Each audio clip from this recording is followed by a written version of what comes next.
indah kampung dia, suasana tenang gila. Mami. Ya, sekejap ni dekat Besut ni.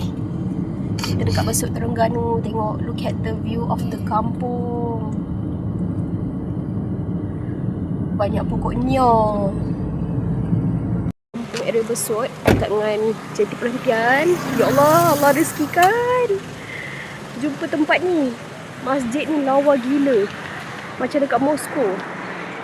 Masjid 8 Kubah nama dia. Masya Allah, ni ada orang. Hah? Naik? Oh, boleh naik? Oh. Ni ada orang jual-jual baju. Tengok view. Okay. Ya Allah, cantik gila. Ini bukan dekat luar negara tau.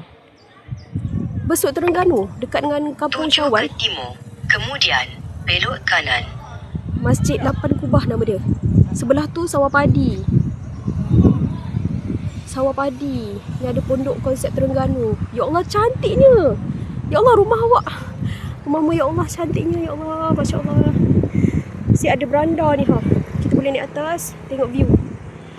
Ya Allah, ya Tuhanku. Masya Allah. Ya Allah, terima kasih. Bagi tengok view lawa gini. Sana tu sawah padi.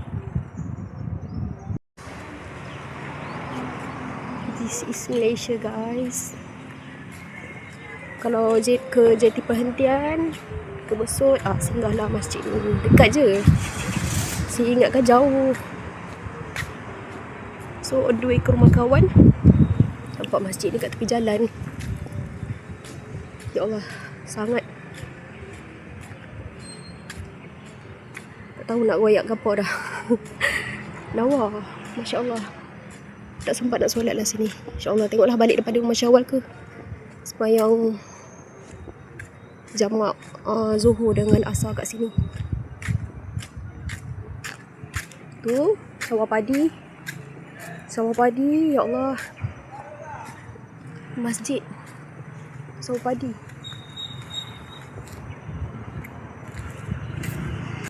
Untuk view tu.